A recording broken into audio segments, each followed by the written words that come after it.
Boa tarde a todos, a todas, e que a paz de Jesus esteja conosco sempre. Antes de mais nada, é dizer que é uma satisfação estar ao lado de uma professora como Rosa de Lima, pelo seu trabalho e pela pessoa que é.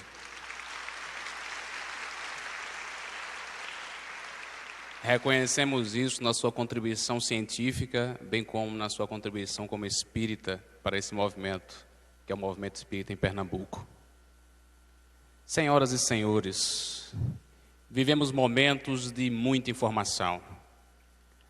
A humanidade percebe há 149 anos que um espírito iluminado, de uma capacidade peculiar, especial, trouxe para a Terra, através da sua inteligência, a capacidade máxima pela razão que a ele resumia em sua pessoa. Conseguiu codificar uma doutrina na qual, nesse momento, todos nós estamos aqui à espera, sempre sequiosos de informação. Hippolyte Léon Denisard Rivail, conhecido por nós com o pseudônimo de Allan Kardec. Allan Kardec é para nós um exemplo de capacidade de estudo e de prática. Fora o codificador de uma doutrina que traz uma complexidade das múltiplas informações que a sociedade, que a humanidade exige a cada segundo, a cada instante. O homem que teve a capacidade, no contato com os espíritos, saber anular o orgulho pessoal diante, talvez, e com absoluta certeza, na nossa humilde compreensão, da informação mais luminosa que a Terra recebeu nos últimos séculos.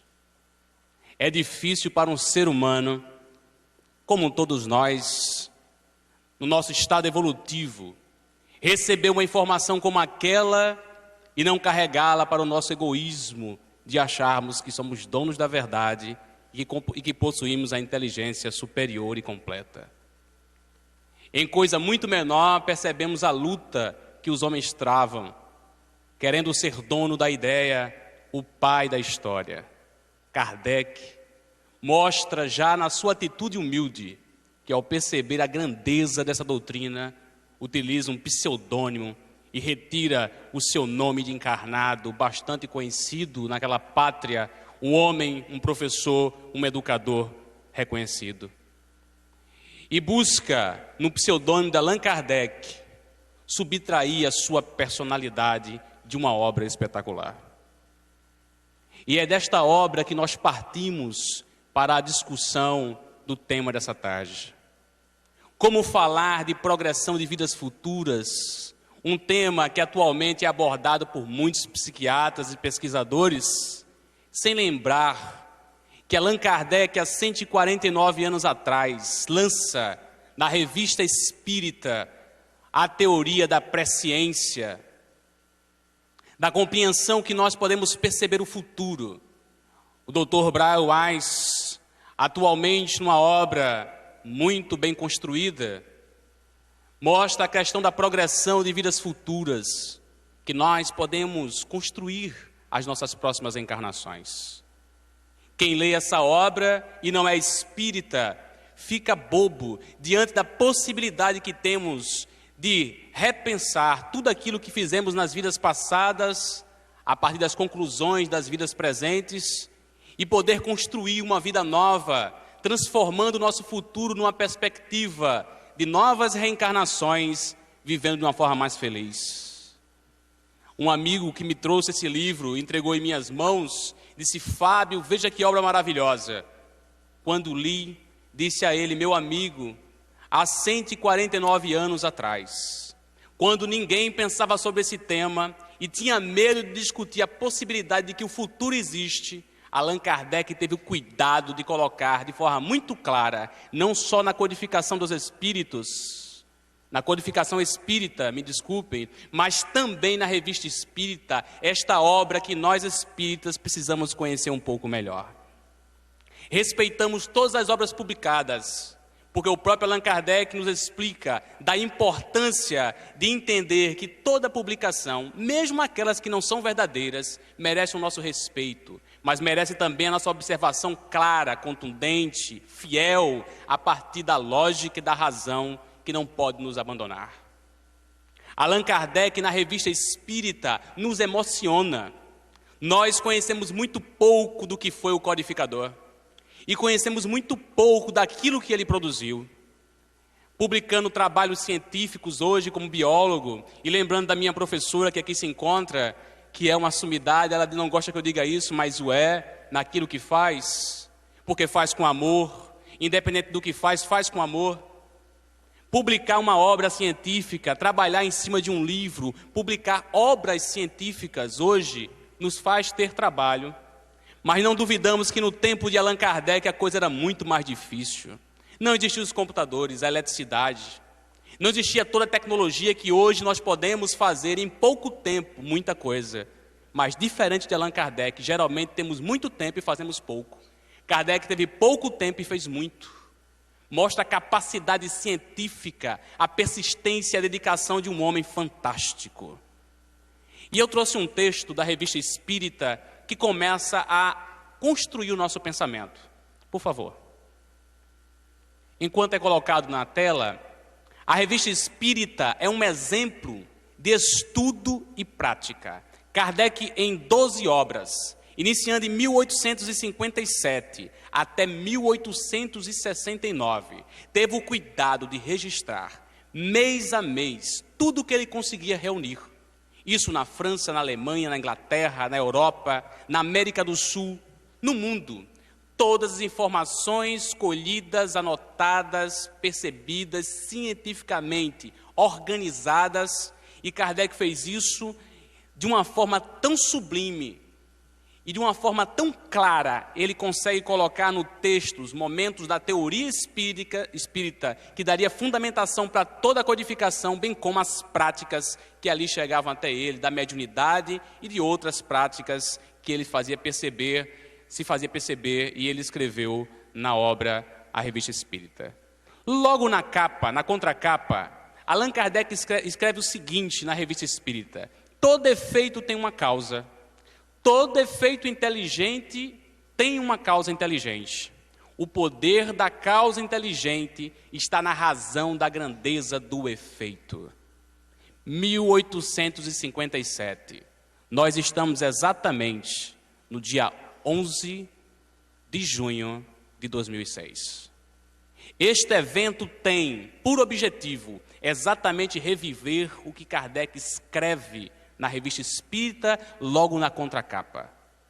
É preciso que os espíritas não tenham medo de estudar a doutrina espírita, bem como analisar os fenômenos que são naturais e não sobrenaturais que foram analisados nesse evento.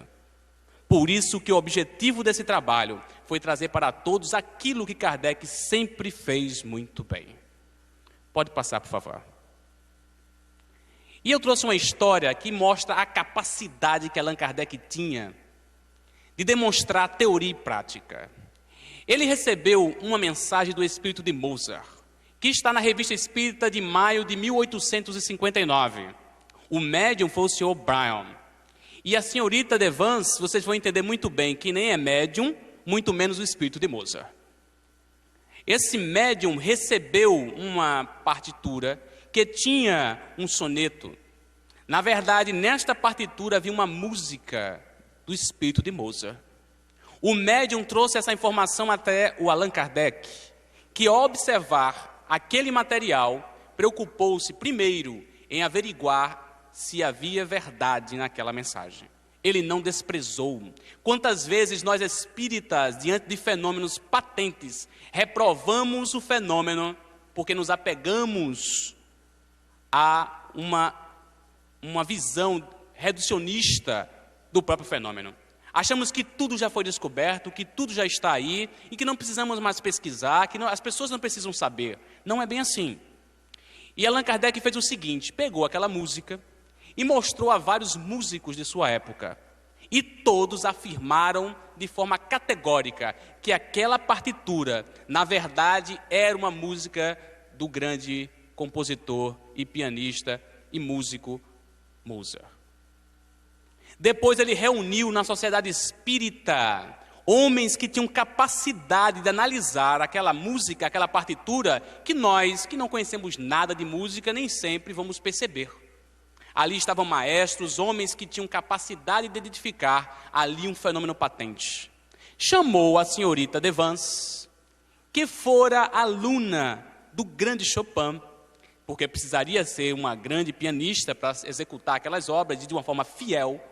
Colocou todas as partituras e entre elas colocou a partitura nova, recebida pelo médium, que era músico, porque se assim não fosse, ficaria muito difícil passar uma partitura para um médium que não é músico. Ou ele é músico nessa encarnação, ou ele foi músico na outra. Ou busca no consciente a capacidade intelectual para o desenvolvimento do pensamento do espírito, ou busca no inconsciente, naquilo que ele acumulou durante as existências passadas.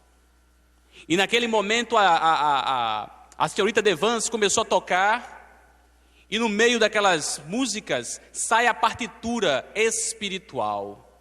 Todos ficaram de pé. Todos ficaram de pé e questionavam: que música é essa? Música que na verdade era do espírito de Mozart. E eles viam naquela linguagem a verdade. Que prova maior do que essa? Que prova maior do que essa? E nisso Allan Kardec, logo após, sabendo que aquela mensagem era do espírito de Mozart, evoca esse espírito e faz várias questões sobre a realidade dele no mundo espiritual. Inclusive, dentro dessas perguntas, pergunta por Chopin.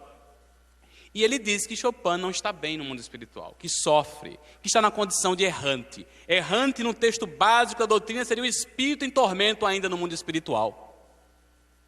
Esta mesma mensagem, através da médium brasileira Ivone A. Pereira, se confirmou. O espírito de Chopin, assim que desencarnou, passou por um período muito difícil no mundo espiritual.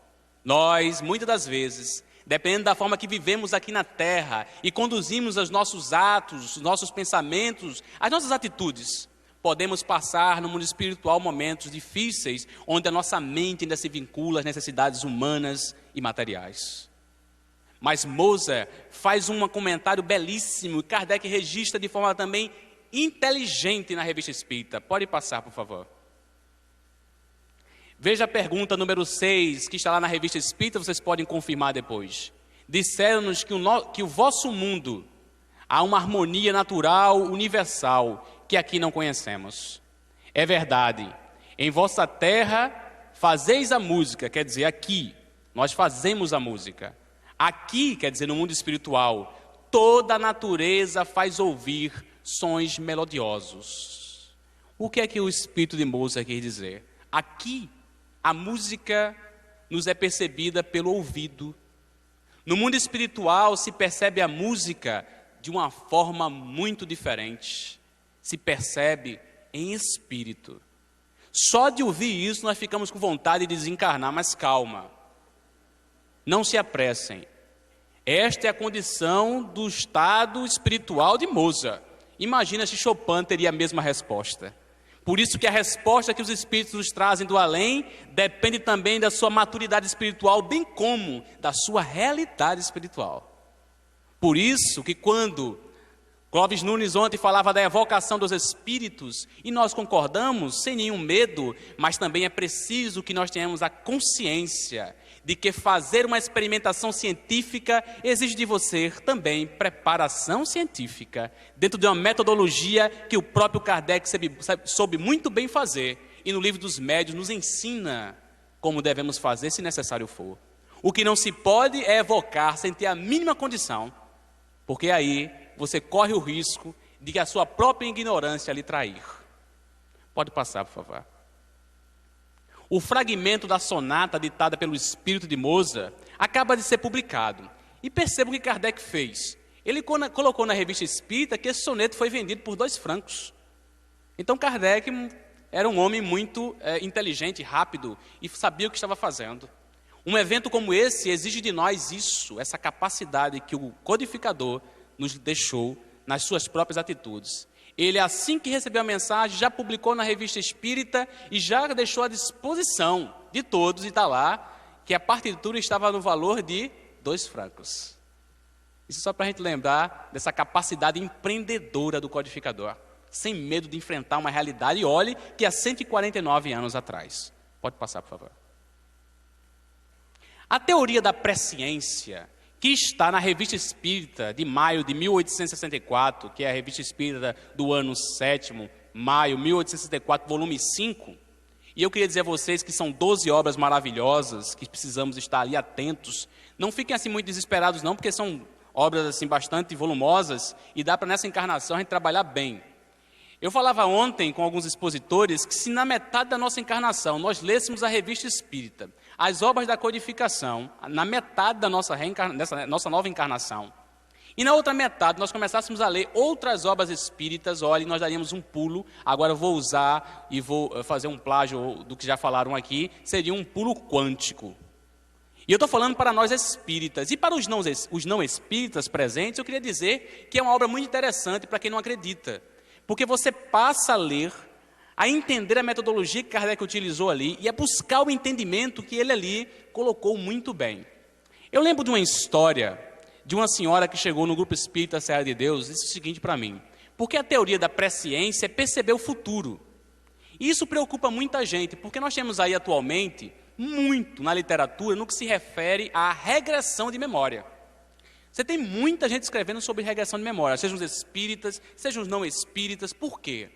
Porque o contato com as vidas anteriores é um mergulho no próprio inconsciente, buscando na memória passado retratos vividos nas vidas anteriores. Isso, que você seja espírita, que você não seja espírita, você pode vivenciar. O problema sempre foi e sempre será o que fazer com essas lembranças. Porque você pode, até sem querer, lembrar de vidas passadas.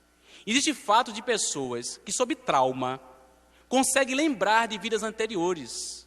Porque o trauma tem uma relação direta com o passado. Um exemplo, eu conheço uma pessoa muito próxima a mim, que levou uma pancada no braço. E essa pancada no braço fez com que uma dor intensa, lógico, porque não foi feito, é uma coisa normal, muita dor. Assim que essa pessoa foi descansar, ela se viu fora do corpo e vivenciou uma vida passada, passando pela vista, como se faz nas situações de hipnose, e percebeu o que estava acontecendo com ela, o que ela foi, em que momento, e fatos provavam que ela estava naquele lugar.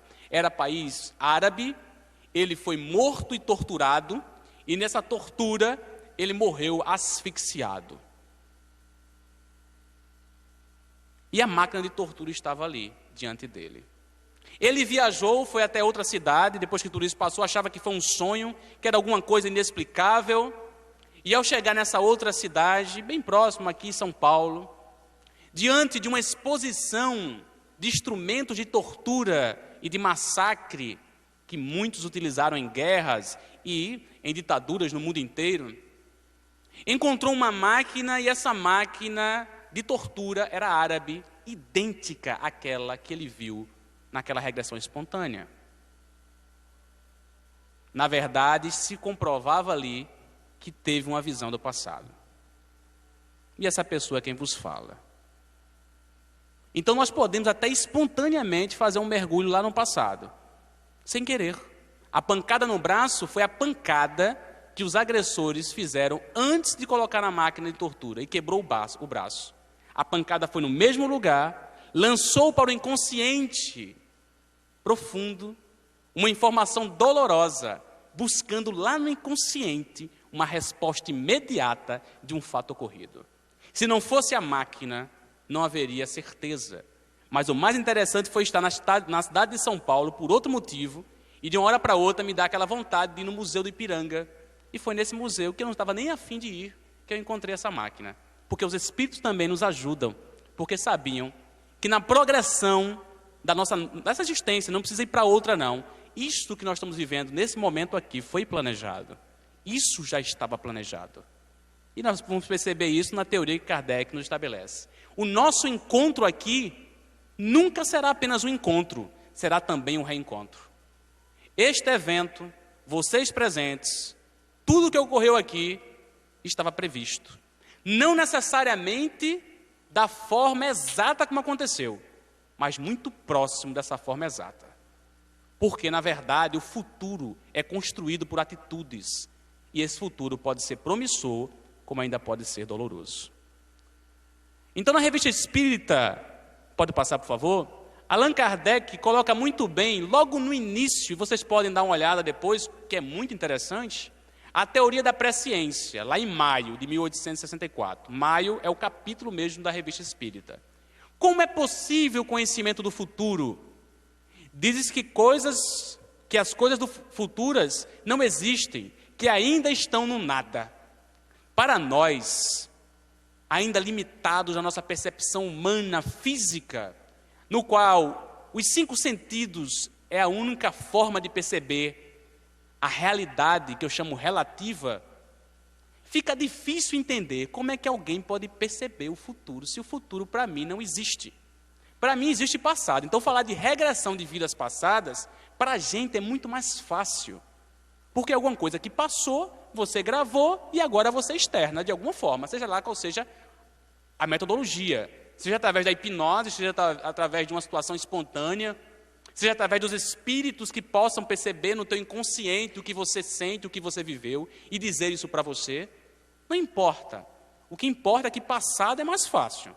Agora, como é que a gente pode entender o futuro se para nós o futuro é alguma coisa que irá ser construído, que irá acontecer? Bem, existem pensamentos diferentes. E aí Kardec, de uma forma muito inteligente, de uma forma muito metódica, de uma forma de professor, nos dá um exemplo para a gente começar a engatear nessa ideia. Pode passar, por favor. É a história do viajante caminhando, o homem no alto da montanha e os perigos no caminho. Veja o que Kardec nos diz. Imagine que alguém está caminhando por uma estrada. Para ele vive o presente. Ele reconhece o futuro das últimas passadas. Isso ele reconhece. E o futuro para ele se faz a cada passo. Então o futuro para ele vai existir. O presente é um fato, tanto quanto o passado que ele vivenciou. Se nós pensarmos desta forma, na limitação humana, nós poderíamos entender que o futuro não existe. Mas Kardec nos faz um exemplo fantástico quando diz: imagine agora um homem em cima de uma montanha. Na mesma cena, ele consegue ver todo o espaço abaixo. Ele consegue ver o homem que caminha, mas que não o vê. Mas ele consegue ver o homem que caminha, que eu acabei de citar. Ele consegue ver todo o caminho. Ele consegue ver os acidentes do caminho. Ele consegue ver o homem, outro homem, o assaltante, escondido na espreita, esperando atacar o primeiro que aparecer. Ele consegue ver as matas, ele consegue ver aquilo que o homem que está lá embaixo caminhando não consegue ver. Kardec explica que esse que está em cima da montanha, para ele, o presente é o futuro, porque ele consegue ver.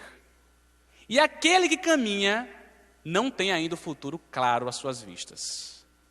Kardec diz que aquele que está em cima da montanha são aqueles que já atingiram a capacidade de perceber não mais pelos olhos, mas dentro de uma possibilidade que nós pouco conhecemos. Observe que quando Mozart disse que no mundo espiritual a melodia estava na natureza, ele falou que conseguia perceber, não mais pelo ouvido, ele conseguia ouvir a música que nós não conseguimos ouvir. Quer dizer que eu estando no mundo espiritual eu vou conseguir ter essa capacidade de Mozart? Talvez ainda não, mas chegaremos o dia que sim. Na verdade, na medida em que o homem evolui e se espiritualiza, como diz o próprio livro dos Espíritos e toda a codificação, vai quebrando o homem as amarras materiais. E o espírito vai se soltando. Ele vai se soltando e novas percepções se aguçam. Quando ontem também em Barcelona, eu tenho que aproveitar os professores, que aqui eu sou aluno, nos colocou que a mediunidade é um processo também de construção, ele estava certíssimo. A mediunidade também se constrói, porque a percepção do mundo espiritual pelo homem no estado encarnado se faz pela espiritualização. E você vai começar a perceber coisas que os seus sentidos não percebiam antes. Mas a mediunidade também pode ser um estado de desequilíbrio do espírito, que em descompasso com as vidas anteriores, por força desse descompasso, nasce com o seu perispírito, ou com o seu corpo perispiritual ainda debilitado. Essa falta de encaixe com o novo corpo pode trazer também percepções que geralmente se transformam em tormentos, e as pessoas acham que a mediunidade seria sinônimo de dor. Não é. Na verdade, a dor não está na mediunidade, mas no médium. A mediunidade é uma faculdade inerente ao homem, que pode surgir basicamente por essas duas opções, ou pelo descompasso da personalidade nas vidas anteriores, na consciência pesada, atormentada, complexa, ou então na leveza, na calma, no desenvolvimento do amor e da caridade, que transforma e faz o novo também, a mediunidade numa nova perspectiva, que é aquela que Carlos Bacelli colocou tão bem. Nesse ponto, Kardec coloca que nós temos dificuldade de ver o futuro pela nossa pobreza em capacidade de ver, porque achamos que tudo é necessário ver com os olhos físicos. Pode passar, por favor, para a gente poder fundamentar um pouco mais a nossa questão. De novo, voltando para o codificador, Kardec, de forma muito bonita, coloca em todas as obras, mas aqui eu separei pontos mais fortes. Em toda a codificação, Kardec leva ao ponto de prever o futuro. Então, esse tema é um tema importante. Todos os temas são importantes, mas se o codificador repetiu o ponto em todas as obras, é porque esse ponto é muito importante. Isso qualquer pessoa pode deduzir. Lá no Livro dos Espíritos, em 1857, da questão 868 à questão 871, ele fala exatamente disso, de prever o futuro. Na Revista Espírita, como já falamos, no ano de 1864, volta e ele escreve a teoria da presciência. Não é uma hipótese, é uma teoria. Então Kardec afirma que o futuro existe. Só que ele não é estático, mas que ele existe, existe. No Céu e Inferno, eu não preciso nem falar que essa obra de 1865, do começo ao fim, a obra Céu e Inferno é para falar da justiça de Deus. Os espíritos se comunicam nessa obra, olha que pouca gente lê a revista, lê o Céu e Inferno. Minha gente, mas é ultrapassado, porque tem livros novos aí, que se a gente for ler, tem mensagem até mais bonita. Minha gente, Kardec reuniu nesta obra espíritos felizes, infelizes, atormentados e classificou, vamos dizer assim, pelo que foram, evocando-os e questionando-os como é que eles estavam no mundo espiritual. É fantástico. Então, tem tudo a ver com vida futura, porque é uma prova patente do que nós fizemos no nosso passado, que um dia já foi presente, é resultado do que teremos no nosso futuro, seja o futuro no mundo espiritual, seja o futuro aqui no mundo espiritual físico, porque tudo é espiritual. Tudo é espiritual. Tudo está no universo. Agora, podemos estar mais densos quanto corpo ou menos densos. Pode passar, por favor. A Gênese, de 1868, outra obra belíssima, lá no capítulo 17, fala de predições do Evangelho, que eu vou falar daqui a pouco. Se a gente vai falar de futuro, a gente tem que lembrar de Jesus. Não há ninguém que tenha falado tanto do futuro quanto Jesus. E tem mais, afirmando com clareza do que iria ocorrer. Como poderia Jesus falar do futuro sem o perceber? Se ele falou e detalhou, é porque o futuro para ele era presente. Para nós não, mas para ele era presente, ele via o futuro. E como é que ele via? Bem, voltamos ao mesmo ponto, a capacidade de Jesus é incontestável. Não dá para comparar com a nossa limitação. Jesus viu em detalhes, cada detalhe do que ele citou. Não foi apenas assim, não, isso vai acontecer por lógica. Não foi por lógica. E dá para perceber isso no texto. Ele afirmou com clareza o que iria ocorrer. Em obras póstumas, logo após o desencarne do codificador, de novo, o tema volta com o texto conhecimento do futuro, previsões. Se você pegar esses pontos e for ler em casa, reúna tudo e faça esta sequência. Você vai ficar bobo. E depois, se achar interessante, leia a obra de Brian Weiss, com todo respeito ao pesquisador, ao psiquiatra, ao cientista. Se ele tivesse lido essas obras nessa sequência, aquele livro dele ficaria ainda melhor. Então, para nós espíritas, é importante saber que não é uma teoria nova, nem tão pouco que é a primeira vez que se fala, lógico. Mas quanto Kardec contribuiu para esse ponto, e um ponto importantíssimo, que nós falamos muito na casa espírita, os espíritas falam muito, olhe, cuidado com o seu presente, cuide daquilo que você faz, daquilo que você pensa, se transforme, porque o seu futuro será melhor. Muito mais interessante, além disso, que é importante, é você começar a entender como é que esse mecanismo também se faz. Porque aí a nossa fé se torna cada vez mais inabalável, porque a gente começa a entender. O próprio Kardec diz, apesar de ser uma teoria complexa de se entender, os fatos, porque por isso nós começamos com lá o texto da Gênese, o efeito é inteligente, gente. A causa tem que ser inteligente. Isso é um axioma científico, isso é uma verdade absoluta. Se o efeito é inteligente, a causa é inteligente. Se a gente olhar a humanidade, na sua história, quantas pessoas não chegaram a prever uma catástrofe? Muitas. Vai acontecer uma catástrofe. Agora há pouco mesmo, aquela onda absurda que nós vimos ali, um desastre terrível.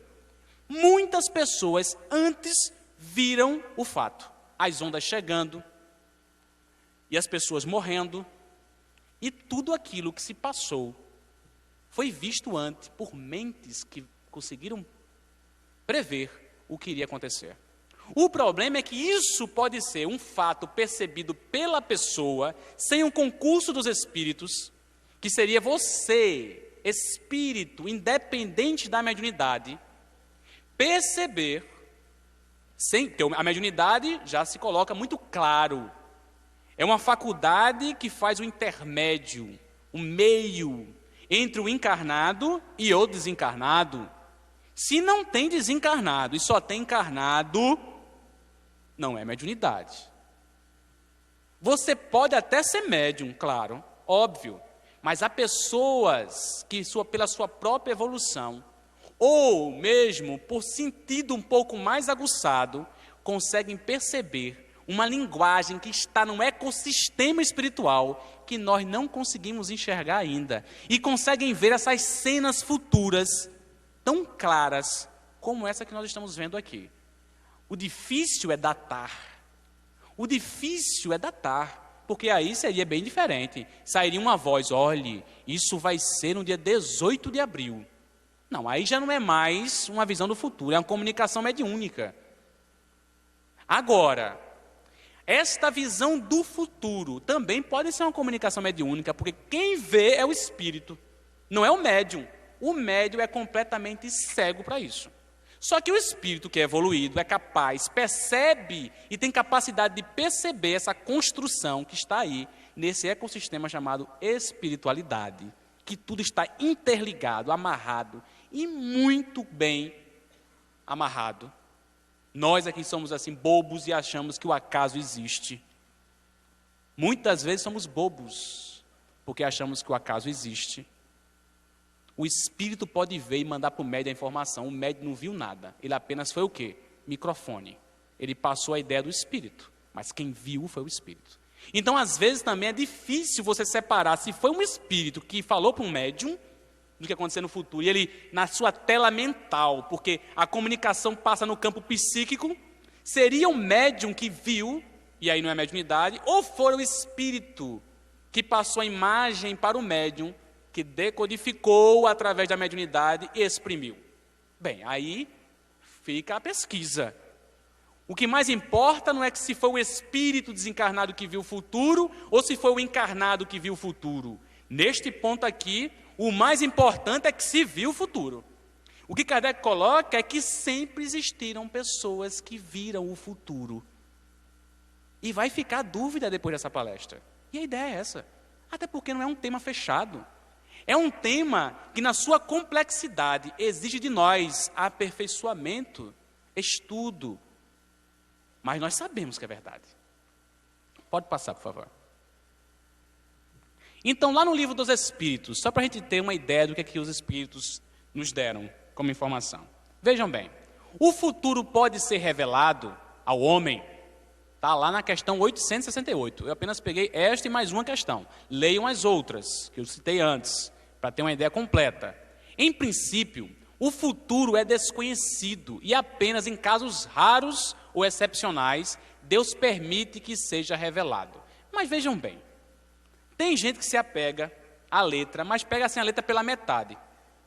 Por quê? Da forma que está escrito ali, tudo bem. Se percebe que em casos excepcionais. Mas se existe casos excepcionais, é porque existe. E esse futuro existe. Olha o que os Espíritos responderam. Em princípio, o futuro é desconhecido. E apenas em casos raros ou excepcionais, Deus, que tudo sabe, tudo vê, que tudo permite, lógico, quando deseja, permite que seja revelado. Quando os Espíritos colocam essa resposta, é porque se a nós fosse revelado o futuro completo, ou mesmo o passado, nós estaríamos numa crise tão grande que seria impossível viver, porque não temos maturidade para isso, não. Quer ver um exemplo? Quantos espíritos na Terra têm a capacidade de ouvir? Você vai desencarnar em 15 de novembro de 2006. Olhe, se o espírito fizer isso com a maioria daqui, vamos dizer todo mundo, dá uma carreira, não sei para onde, porque correr depois de uma história dessa, para onde? O desespero é grande. E aí eu vou contar uma história lá no Grupo Espírita Serra de Deus. Uma senhora chegou para mim, foi muito interessante essa história, porque ela chegou ao final de uma reunião e disse assim: Fábio, pelo amor de Deus. Ela estava chorando. Eu estou desesperada. Um espírito, bem, então não foi ela que viu o futuro, foi o espírito, me disse que eu vou morrer em 15 de novembro desse ano. Ela estava num desespero só. Fábio, eu não posso morrer. E eu só ouvindo. Eu não estou pronta para ir. O que é que eu faço? Veja que situação, o que é que ela recebeu. Por isso que Kardec coloca tão bem. Que história é essa de saber tudo do futuro? Será que nós estamos preparados para isso, neste momento? E eu disse para ela o seguinte: como é que a senhora se sente? Ela disse: você também pergunta desse jeito? Não, porque eu pensei que a senhora estava feliz, como espírita, saber que vai desencarnar, dá tempo, inclusive, porque nós estamos em janeiro. Ela disse: aí aqui está ruim. Porque tu já imaginou, se fosse pelo menos 14, ou eu morria no 14 mesmo, sabendo da história, ou pelo menos só faltava um dia, agora faltar meses. Como é que eu vou aguentar até lá? Eu não sei o que é que eu faço. E do jeito que ele falou, ele foi muito convincente. Eu vou morrer. E vai ser em 15 de novembro, Fábio, me ajude, pelo amor de Deus. Eu brincando com ela, disse assim: olha, com essas histórias de Deus eu não me meto, não.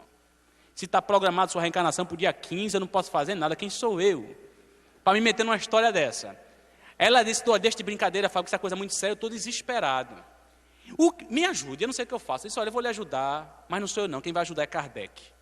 E eu fui exatamente no Livro dos Espíritos e fui buscar exatamente as questões que falam da teoria da presciência. Eu disse: olhe, se a senhora chegasse rindo, gargalhando, feliz e fofoqueira, porque geralmente quem recebe esse tipo de informação guarda para si quando tem maturidade, não diz para ninguém que vai desencarnar em determinada data, e a gente pode até supor que o próprio Chico Xavier, quem sou eu para dizer isso, mas dá para supor que ele sabia quando iria, quando ele preconizou, dizendo que desejaria ir num dia em que o Brasil estivesse feliz. E foi exatamente, lembra da Copa, há 4 anos atrás, todo mundo feliz. E o Chico Xavier desencarnou exatamente quando o Brasil estava muito feliz.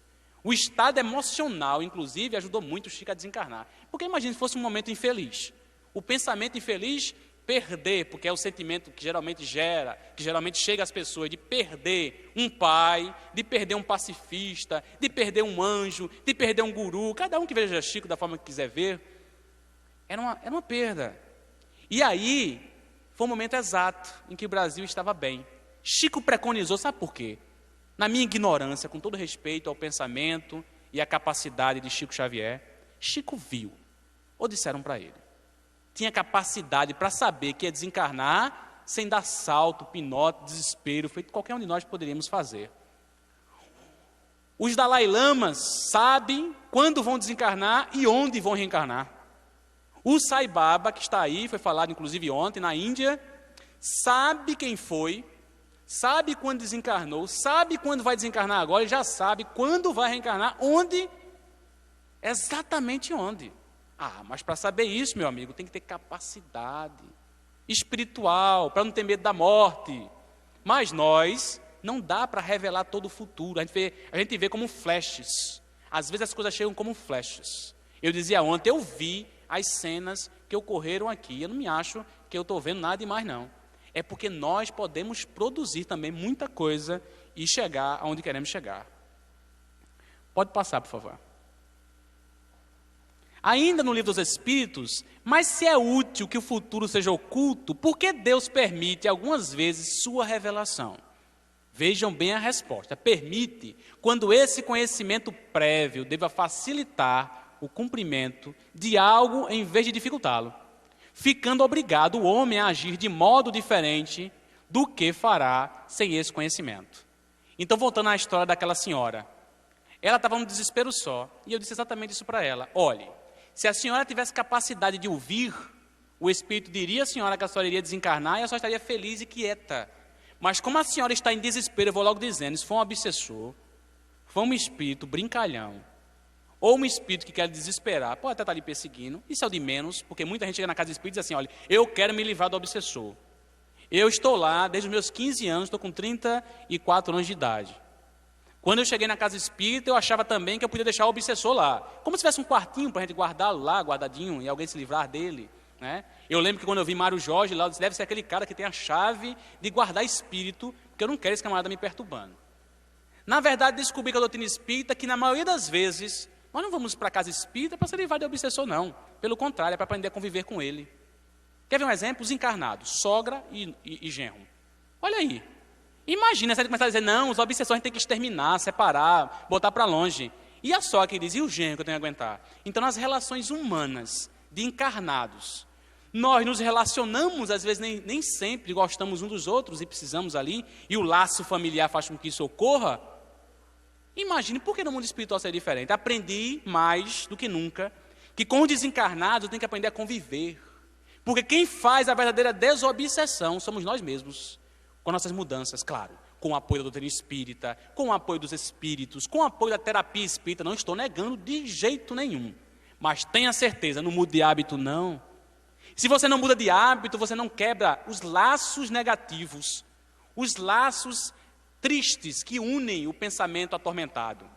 Mas também eu não posso quebrar esses laços e não querer criar novos laços. Quais são os novos laços? O do amor, o do perdão, o do respeito, o da solidariedade. Então, na casa espírita, precisamos aprender, como está lá no livro dos médiuns, que apesar da desobsessão, o importante é saber também conviver com os espíritos desencarnados, mesmo aqueles que às vezes estão nos importunando. Então aqui, permite quando esse conhecimento, como já foi colocado, serve. Então, minha senhora, se o espírito lhe disse isso, ela está atormentada, foi isso. Ela disse, Fábio, graças a Deus. Mas eu ainda estou com medozinho. Eu digo, não, quem que não tem medo, né? Depois de uma condição dessa, ela está com muito medo, eu tenho certeza. Passou. E eu fiquei apostando que eu estava certo, né? Pelo amor de Deus. Se ela desencarnasse no dia 15, até eu ia ficar aperreado. Imagina uma coincidência, que o acaso não existe, mas vamos chamar de coincidência. Uma coincidência, a mulher desencarna no dia 15. E eu ia dizer, peraí, não preparei a mulher direito, né? Deixei a bichinha morrer despreparada. Que nada. Passou, e logo no final de ano, que nós fazemos uma reunião lá no Ceará de Deus, que é o Natal, ela chegou lustrosa, bonita, arrumada, tranquila, com aquele olhar feliz, olhou para mim e não teve vergonha não. A dia 15 passou, eu digo, tá certo, né? Fiquei assim, feliz por ela, muito feliz. Então vamos adiante. Vocês acham graça porque não foi vocês, né? Então vamos lá, a teoria da presciência na Gênesis, o Consolador. Vem, na Gênesis a gente tem que começar logo por Jesus. Vejam bem o que é que Jesus coloca, e que a Gênesis, que é um livro maravilhoso, que fala exatamente de que a Gênesis espírita? Dos milagres e das predições, a presciência. Veja bem como é que está lá na Gênesis. Mas o Consolador, que é o Espírito Santo, que meu Pai enviará em meu nome, vos ensinará todas as coisas e fará vos lembrar de tudo que vos tenho dito. Olhe, isso está lá no Evangelho. Jesus viu o futuro, sabia que tinha plantado ali uma grande semente, mas que não era ali que tudo iria ocorrer. E que um Consolador viria, e que esse Consolador faria reviver tudo aquilo que ele disse. O mais interessante é que muita gente se apega muito à infalibilidade bíblica, que seria o seguinte: a Bíblia não tem falha nenhuma. E você escutando um professor como Severino Celestino, você fica logo claro que é preciso entender melhor a Bíblia, que merece um estudo, inclusive pelos espíritas, que às vezes são preconceituosos, nem lê uma coisa nem outra. Não, o bom é o Evangelho segundo o Espiritismo. Não, todos os textos, se bem compreendidos, são belíssimos. Até os apócrifos, Kardec disse que a gente tinha que ler até as mensagens que não eram verdadeiras, porque se a gente não tivesse habilidade para avaliar as que não são verdadeiras, quem garante que a gente está vendo as certas a nossas vistas? Então o homem de ciência não pode ser um homem preconceituoso. Sendo assim, Jesus preconiza o Consolador, e o que é mais interessante é que, além da infalibilidade bíblica, que se questiona tanto, a completude bíblica. O que é a completude bíblica? Muita gente acha que tudo está na Bíblia. Não pode, de forma nenhuma. Talvez na sua estrutura mais básica, mas Jesus ali avisou que nem tudo ele poderia dizer. Logo adiante, porque não estavam preparados para entender. Espera aí, se ele estava dizendo isso para os apóstolos. Se ele diz que nem tudo ele pode dizer, pode passar por favor, Ricardo. E tenho ainda muitas coisas a dizer-vos, mas presentemente não as podeis suportar. Vejam bem o que Jesus diz. É porque aqueles que seriam os apóstolos, que estavam diante dele, não estavam preparados. Era muita luz para aquele momento. Era necessário que mais adiante, de uma forma muito mais ampla, de uma forma em que todos pudessem perceber, a verdade viesse à tona e trouxesse, claro, mais informações, porque a evolução é isso. É a construção dia a dia, é o crescimento dia a dia. Daqui a 200 anos, claro que não mais aqui, ou aqui, no processo reencarnatório, nós teremos uma visão bem diferente do que nós estamos vendo agora. Não tenha dúvida, evolui, e muito. Pode passar, por favor. Está no item 35, 36, 37. Teoria da presciência ainda. Nos últimos tempos, diz o Senhor, espalharei do meu espírito por sobre toda a carne. Vossos filhos e vossas filhas profetizarão. Olhe bem, a mediunidade aí sendo democratizada. Vossos jovens terão visões e os vossos velhos terão sonhos. Jesus estava falando da mediunidade, da comunicabilidade com os espíritos, do contato com o além. Todas as mensagens anteriores vieram personificadas. O Consolador não está na personalidade de ninguém, mas está nas possibilidades da mediunidade em qualquer lugar do planeta. Basta ver a explosão que foi o período do final do século XIX, quando surge a doutrina espírita de fenômenos mediúnicos espalhados pelo planeta. E lá na Gênesis, se vocês forem ler, e devem ler, é fantástico, você fica emocionado como os espíritos descrevem essa nossa fase. Porque 149 anos, minha gente, é muito pouco tempo. O que Kardec fez com todas as dificuldades, com todos os impedimentos, com todos os problemas que nós carregamos, nós, seres humanos, falhos, a doutrina espírita avança. Mas, como nós estamos falando de progressão de vidas futuras, nós podemos avançar mais. Vamos adiante. Teoria da presciência também está em obras póstumas. Pode passar, o retorno de Allan Kardec. Eu quis trazer esse ponto, não para asseverar nada, mas para começar a discutir, trazendo uma coisa bem interessante que vai ser debate para as próximas décadas. Eu tenho certeza. Não necessariamente também pela polêmica, não. Mas para a gente começar a analisar sempre o que se pode fazer numa vida e dar conclusão ou andamento em outra. Vejam bem, lá em Obras Póstumas, em 17 de janeiro de 1857, esse texto está em Obras Póstumas, mas esse texto é 17 de janeiro de 1857, mas ali, veja bem, a verdade não será ainda conhecida, nem acreditada por todos, antes de muito tempo, não verás, isso é o Espírito de verdade dizendo para Kardec, não verás nesta existência senão a aurora do sucesso da tua obra. Veja os Espíritos vendo o futuro. Será necessário que retornes reencarnado num outro corpo para completar o que tiveres começado. E então terás a satisfação de ver em plena frutificação a semente que tiveras difundido sobre a terra. Olhe o que é que os Espíritos disseram para Kardec. Kardec preocupado, porque via que o tempo era curto. Sabia ele já das suas deficiências físicas limitadoras, sendo mais claro que poderia desencarnar e não ver a obra que ele tão bem ali codificou, porque eu estava dizendo a Mário Jorge, vou citar de novo Mário Jorge, minha gente, todos que falaram aqui, que me antecederam, é lógico, falaram muito bem. Mas vocês já imaginaram Kardec fazendo uma palestra? O homem que conviveu detalhe a detalhe, dia a dia, vamos ser mais claros, segundo a segundo, minuto a minuto, quanto detalhe Kardec não tem. É como alguém que pesquisa. Tem uns pesquisadores, às vezes, né, que compram umas coisas meio prontas, não sabem nada, você vê que não tem alma. Fica umas coisas meio tronchas. Isso na vida não é só pesquisador, não, isso tem na vida como um todo. Mas quando a pessoa faz o que gosta e pega detalhe por detalhe, ele fala com amor. Ele fala com propriedade, ele sente o que ele está falando. Foi quando o Mário, emocionado no início do evento, disse assim, isso foi feito com amor. Foi feito com amor. Eu sou prova disso, está gravado aqui. Agora, quando os Espíritos passam isso para Kardec, eu fiquei pensando, vocês imaginam Kardec fazendo uma palestra? Aí Mário disse assim para mim, mas Fábio, será que a gente tem altura espiritual? Para chegar no mundo espiritual e assistir uma palestra de Kardec, eu disse, Mário, isso é de ser besta. No mundo espiritual também tem DVD. A gente pode não assistir a palestra em loco, mas não é possível que não vão liberar para a gente um DVD.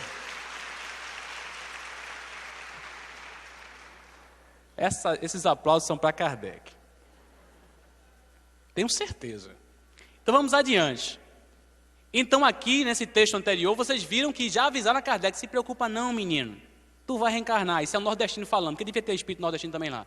Se preocupa não, bichinho, tu vai reencarnar lá no Brasil, talvez. E aí, mostrando a possibilidade da continuidade, porque realmente é frustrante. Poucos conhecem a capacidade de amor, dedicação e caridade de Kardec. Os amigos contemporâneos do codificador dizem que de uma forma belíssima, quando alguém precisava dele, e olhe que era o óbolo da viúva, porque Kardec, quando inventou de se meter com o espiritismo, de fazer a doutrina espírita, o homem passou dificuldade, ficou no limite. Porque ele poderia ser rico, por que não? Pela inteligência que tinha. Mas dedicou os seus últimos anos quase que inteiramente à obra. Para não dizer inteiramente, ele fazia alguns trabalhos contábeis para poder ter o mínimo necessário para sobreviver. Muita gente não sabe disso. E com esse mínimo, quando ele sabia que um amigo em outra cidade estava passando necessidade, ele pegava uma carta, colocava dinheiro, não botava o remetente e mandava. Só quem disse isso foi a esposa dele, porque ele próprio nunca falou. Isso é um pequeno exemplo, mínimo, lógico. Kardec viu toda a beleza da codificação, vislumbrou o futuro, mas ele mesmo se perguntava, como eu queria ter esse instrumento nas mãos, para agir, não só escrever, mas eu queria agir. Eu tenho certeza que isso passou por dentro de Kardec. Ele queria vivenciar tudo aquilo que ele via escrito. Ele queria vivenciar. Os Espíritos, por amor e por respeito ao codificador, disse isso a eles. Mas vamos mais adiante. Em 10 de junho de 1860, vejam o que os Espíritos dizem. Não ficarás muito tempo entre nós. Isso é o Espírito de verdade, que Kardec só tinha 1/4 de hora por semana para conversar com o Espírito de verdade. Espírito de verdade, que alguns acreditam ser Jesus, eu também não vou entrar nesse mérito, era o Espírito que orientava todo o trabalho de Kardec para tirar dúvidas quando era necessário. E orientar. Ele tinha 1/4 de hora, que significa exatamente 15 minutos por semana. Então veja a disciplina, como nós somos disciplinados. Olha, foi me avisado que eu não podia subir num palco um dia desse. No começo aqui, eu subi. Aí, mas Fábio, olha, a gente sobe até no palco. Quando disseram para a gente que não era para subir. Como a gente é indisciplinado. E fica com raiva às vezes dos outros. Mas é disciplina. Disciplina sem o rigor necessário, que é desnecessário. Mas disciplina. Respeitar o espaço do outro. Então, não ficarás muito tempo entre nós. É necessário que retornes para terminar a tua missão, que não pode ser rematada nessa existência. Se isso fosse possível, não te irias daí de modo algum, mas é preciso suportar a lei da natureza. O corpo, Kardec, meu filho, o corpo não aguenta, tem seu tempo, né? Estarás ausente durante alguns anos, e quando voltares, olha, ele não disse centenas de anos não, disse alguns anos. Também há quem diga que é muitos anos, mas ali do jeito que está escrito, dá uma ideia que não é muito não. E quando voltares, isso será em condições que te permitirão trabalhar cedo. Olhe bem, ia começar menino. Quando falou cedo ali, é cedo mesmo. É cedo, é começar de pronto na encarnação, não perder tempo.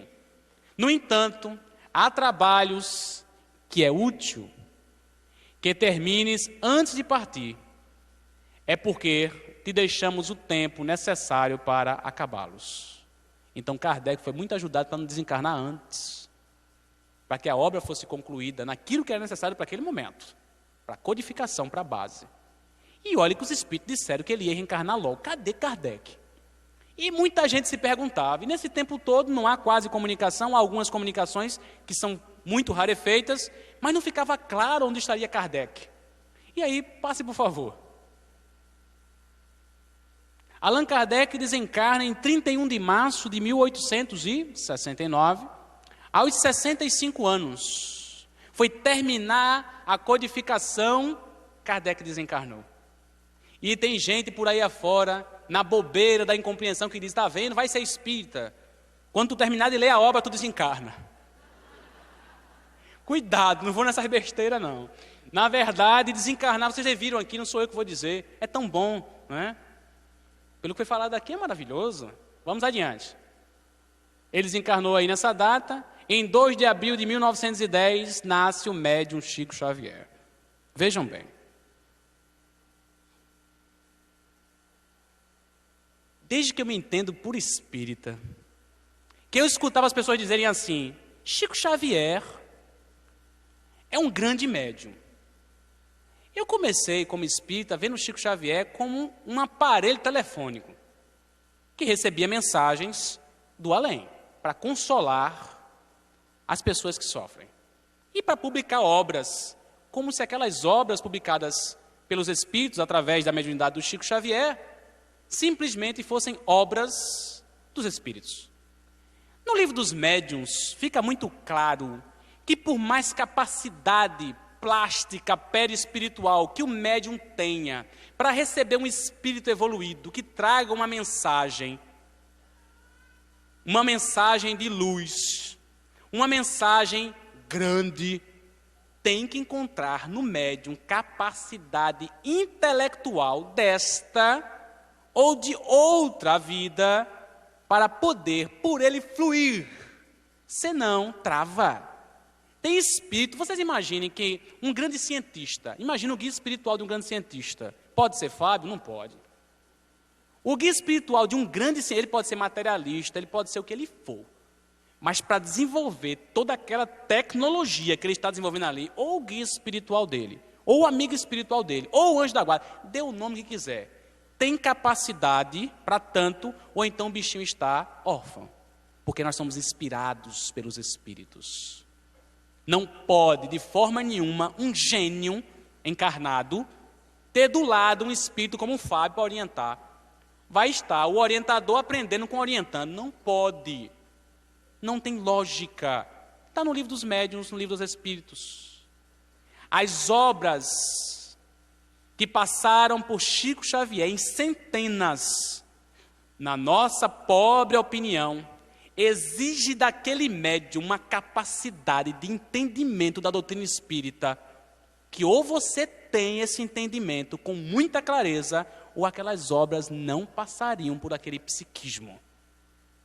E como quem codificou, sabia em detalhes, do início das mesas girantes até o seu desencarne, tudo o que ocorreu em detalhes. Compreensão clara de cada tema, de cada ponto, porque ele estava ali na construção. Por que não poderia sê-lo? Não sei. Alguns afirmam que sim, outros afirmam que não. Mas para nós, utilizando o texto anterior e vendo Chico, que na TV Tupi eu andei assistindo aí agora há pouco, olha que não é que eu assisti na época não, viu? Eu assisti aí um DVD. No DVD, Chico, quando respondia sem Emmanuel, era fantástico. Sem uma falha. Era codificação pura. Não venha me dizer que Chico, mesmo com toda a capacidade espiritual, com todo o entendimento, com tudo que carregava, nesta existência não tem como absorver tudo aquilo. Tudo bem, você pode dizer que Chico fora um dos espíritos que acompanhou a codificação no mundo espiritual. Tudo bem, por que não? Pode ser. Não vou entrar nesse mérito. Agora, deixa aí uma reflexão. Se o codificador não aparecer em lugar nenhum, alguém me diz, mas o mundo espiritual modificou o plano. Olhe, as coisas não funcionam assim no mundo espiritual não, viu? Planejamento estratégico atualmente na Terra. A gente vê como nós estamos engateando. No mundo espiritual isso é um fato, sob sentidos que nós desconhecemos. Fato esse que faz muito bem, sem errar um ponto, seguindo o caminho reto. Quem falha nas suas projeções somos nós, que volta e meia escolhemos caminhos que as paixões e os desejos humanos nos carregam. Mas o espírito, em situação superior de entendimento evolutivo, não há sentido para uma falha tão grosseira. Mas fica como reflexão. Passa, por favor. Essa é a casa simples que nasceu o Chico Xavier. Simples, como tinha que ser. Pode passar. Embora ninguém possa voltar atrás e fazer um novo começo, qualquer um pode começar agora e fazer um novo fim. Chico Xavier. Ele também falou das vidas futuras, claro, não no tema que nós estamos aqui necessariamente colocando nesta frase, mas o que nos importa saber que o futuro existe? O que importa para nós, nesse momento, saber que o futuro existe? Quando o Dr. Braille Weiss, no livro Muitas Vidas, Uma Só Alma, que é um livro maravilhoso, e às vezes os espíritas ficam meio chateados, porque a gente fala de livro não espírita, mas é uns espíritas aí meio manco ainda. Na verdade, o espírita tem que ler tudo que lhe provém. Então, assim, não tem necessidade de a gente dizer que não é uma boa obra, belíssima. O que esse homem fez nos Estados Unidos, nós espíritas não conseguimos fazer, é lógico. Porque o ceticismo, as crenças que eles têm, não permite aquilo que a doutrina espírita desenvolve no Brasil. Mas que Braille Weiss abriu lá uma estrada fantástica também, abriu. Os próprios espíritos nesse livro dizem ao Braille Weiss, através de uma das suas clientes, que está em estado hipnótico e percebe o futuro, que ele vai morrer quando ele terminar a obra dele. Olha de novo essa história de terminar a obra e morrer. Pelo amor de Deus, ninguém escreva mais nada, né?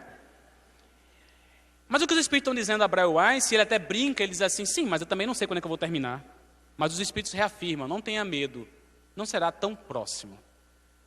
Mas ele tem um objetivo, ele é um pesquisador, ele é um profissional, ele atende lá na clínica dele, mas além do atendimento na clínica, além da terapia de regressão através do processo hipnótico, desvelando as vidas passadas, determinadas pessoas que necessitam, pela dor que sentem, psíquica, pelas fobias que carregam, que justifica a regressão. O que eu acho estranho são as pessoas desejosas. Eu quero saber quem eu fui. Não precisa fazer regressão. É preciso que você faça um mergulho no presente. Uma autorreflexão que Allan Kardec o tempo todo diz, não vamos nunca dizer que não existe o passado, afirmamos o presente, sabemos que existe o futuro. Mas o importante é que todos esses mecanismos que ajudam as pessoas, como está ali, porque é de direito revelar o futuro, ou mesmo o passado de alguém, quando é necessário. Então, nesses casos, sim, mas buscar saber quem foi, sem um sentido, sem nenhuma dor presente que se relaciona ao passado, Quando você pode, nesta encarnação, conviver bem com você, para que ver passado? O próprio Livro dos Espíritos diz, voltar ao passado é desvelar algumas coisas que você não está preparado, senão a gente não teria que esquecer, mesmo que seja um esquecimento relativo, porque venhamos e convenhamos. Eu, quando olho para mim, eu digo, eu sei quem eu sou. Claro que eu não sei em plenitude, porque também se eu souber em plenitude é outro problema, mas eu sei quem eu sou. Às vezes falando, eu digo assim, pessoal, mas Fábio, você fala tão bem, eu digo, não faz isso. Porque na vida passada essa voz fez o que não devia. Isso dentro de mim não é aquela coisa piegas, não, é porque agora, para dar uma resposta bonita, não, a gente sente. A gente sente. E uma vez numa reunião mediúnica, o Espírito disse, saia daí sem vergonha. Eu disse, isso deve ser comigo. Porque o único sem vergonha sou eu, saia daí que você não presta. E ele disse uma coisa que eu sempre senti, eu lembro de Barcelos, eu estava na vez passada que Carlos Barcelos esteve aqui em Recife, nós fomos a Olinda, ele disse, Fábio, eu queria conhecer Olinda, porque médico também faz turismo, viu? Barcelos também fez turismo, a gente fez um jeitinho de ir lá em Olinda, eu não esqueço mais, Barcelos, sei que você está olhando aí para mim. E chegamos numa igreja católica, não tenho nada contra o catolicismo. E quando chegou na igreja, eu disse para ele, Barcelos, eu não gosto de igreja. E ele com muita ironia disse assim para mim, por quê? Porque se entrar não vai querer mais sair? Quer dizer, trocar o espiritismo, né? Pelo catolicismo. Eu disse, não, é alguma coisa que eu me sinto mal. Ele me deu uma resposta que eu fiquei assim, passei muito tempo pensando sobre isso. Ele disse, Fábio, às vezes a gente pensa que já superou determinadas dores, determinadas coisas dentro de nós. Você que é biólogo, me diga uma coisa, você conhece o dinossauro, não conhece? Conheço. Se ele não lembrar, é porque ele estava mediunizado, viu? Então, você conhece os dinossauros? Conheço, lógico. Não, você não conhece os dinossauros. Você conhece os fósseis. Que nos mostram que um dia na Terra existiram dinossauros. Os fósseis nos provam isso.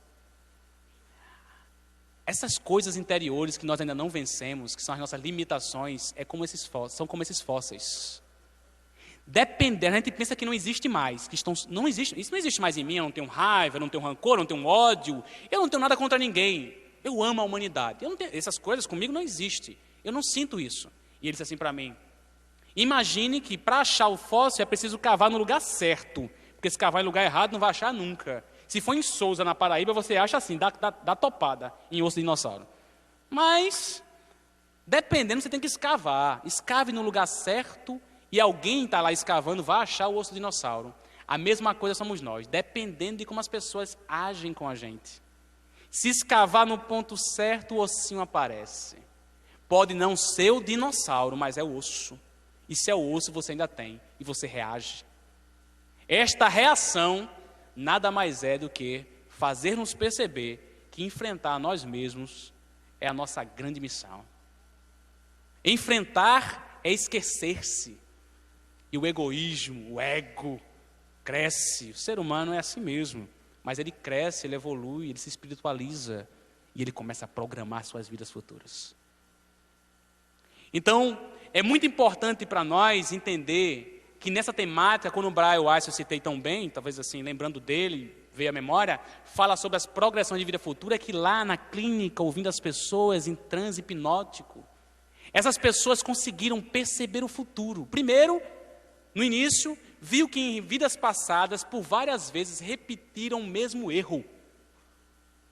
Repetiram o mesmo erro. Então, nós temos uma tendência de repetir o mesmo erro. Principalmente quando não é nem mais o osso, é o dinossauro mesmo.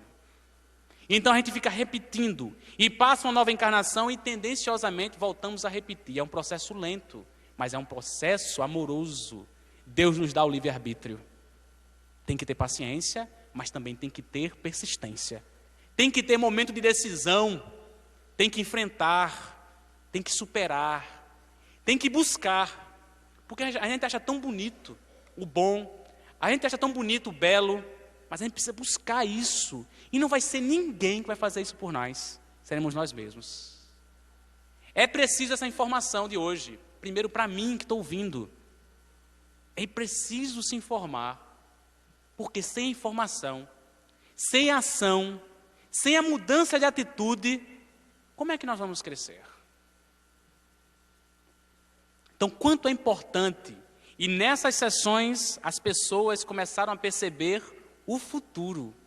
E Braioás ficou desesperado. Por quê? Porque ele pensou o seguinte: será isso ilusão dessas pessoas? Será isso não um desejo interior de se ver no futuro bem? Ou seria realmente uma visão do futuro?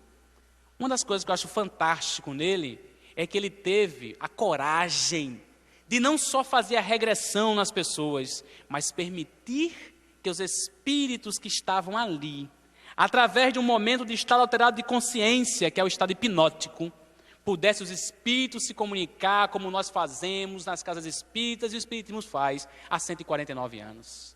Ele podia ter bloqueado isso, mas não, ele permitiu. E os mestres ali se comunicaram. Os espíritos se comunicavam pelas pessoas que estavam ali em hipnose, e não era mais a fala da pessoa vivendo o passado, mas sim orientações dos mestres. E foram essas orientações que fizeram com que ele conduzisse todas as suas obras dentro de uma perspectiva como é as obras espíritas, mostrando que a verdade não está na mão de seu ninguém. É aquilo que Jesus colocou, que neste momento a mediunidade iria aparecer, que fenômenos iriam aparecer e o Consolador iria se estabelecer. Porque o Consolador é a verdade que ilumina e nos faz iluminar. Se há um objetivo de estar encarnado aqui, se você perguntar a cada um aqui, qual é o objetivo de estar encarnado? Cada um vai dizer uma coisa. Mas no fim, só vai sobrar uma. Nós estamos encarnados para conviver uns com os outros. E a intolerância ameaça a paz. Por isso que na entrevista, na rádio, jornal, nós em conversa, uma das perguntas de alguém que ouvia a entrevista, perguntou, não foi isso, a entrevistadora questionou que o mundo está péssimo. E se o mundo está péssimo, como é que a gente pode acreditar que o futuro será um futuro melhor?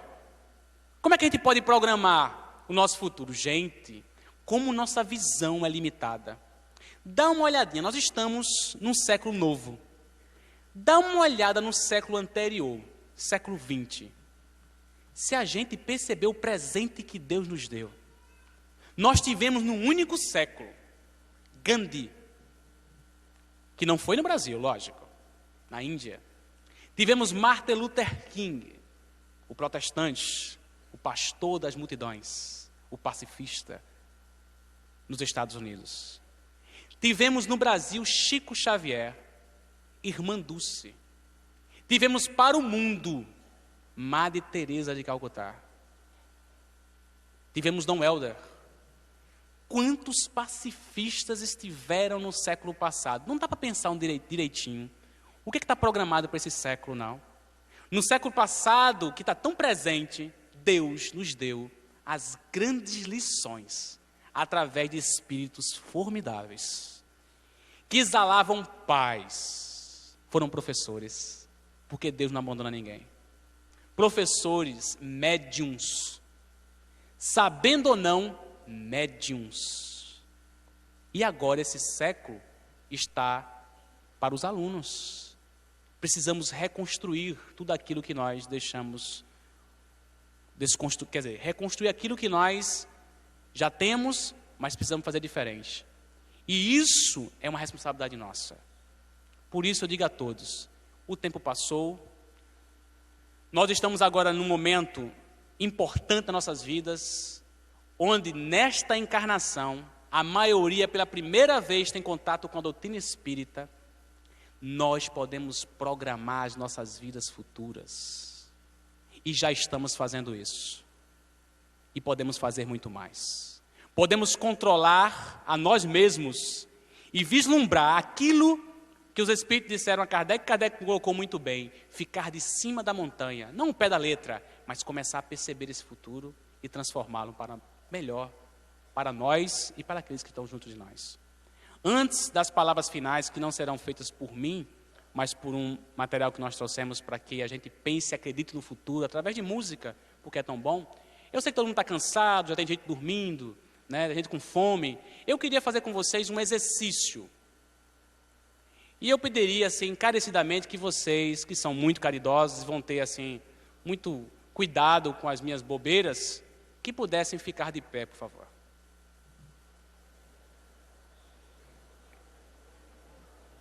Isso é uma forma da gente se soltar, né?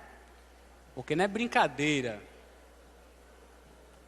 Pois bem, isso é um exercício que vocês podem fazer com as pessoas e olhe, esse exercício nos prepara muito bem para as vidas futuras. Aquilo que eu disse, se nós não tivermos capacidade de nos relacionar uns com os outros, de nada nos serve todo esse conhecimento e tudo que nós aprendemos aqui e em outros momentos, e vamos aprender ainda.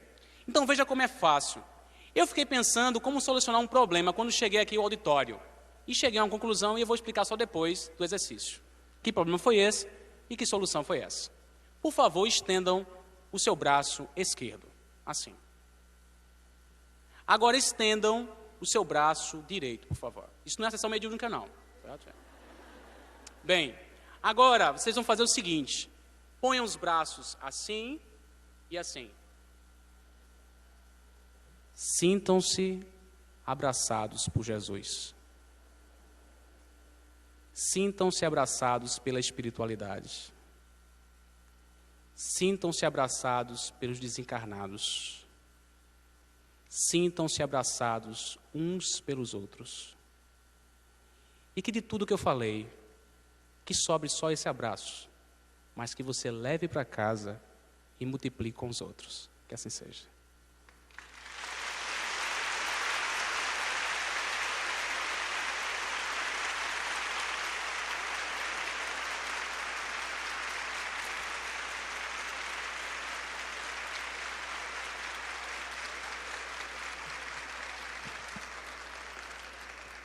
Vamos ouvir essa música de Jorge Versilo, que diz tudo, para que a gente acredite em um futuro que já acreditamos.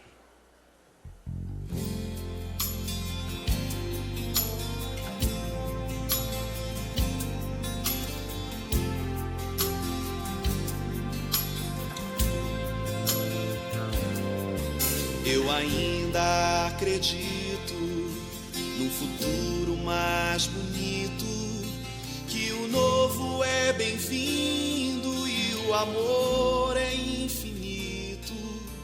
Eu ainda acredito que nem tudo está perdido, que o sorriso é sagrado e aqui é o paraíso, e que tudo estava errado sobre o dia do juízo. Eu ainda acredito no carinho em vez do grito, na doçura dos meninos que no fundo todos somos. Eu ainda acredito nos heróis adormecidos, nessa força que revolta e nos faz ficar erguidos cada vez que nos sentimos derrotados e punidos.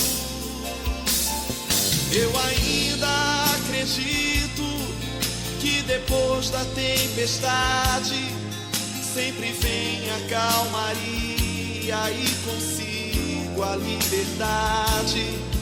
Eu ainda acredito em objetos luminosos, que a vida no universo, outras luas, outros povos. Eu ainda acredito.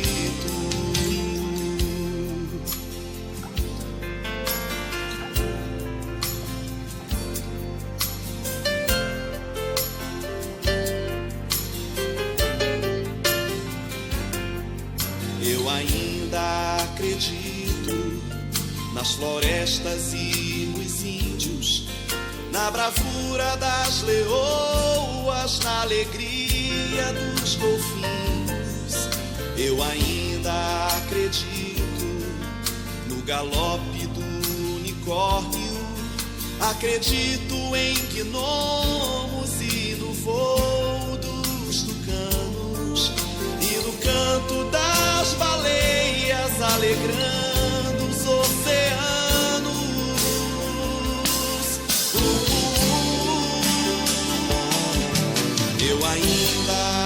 acredito na justiça lá de cima, na verdade, na vida, como o som de uma rima.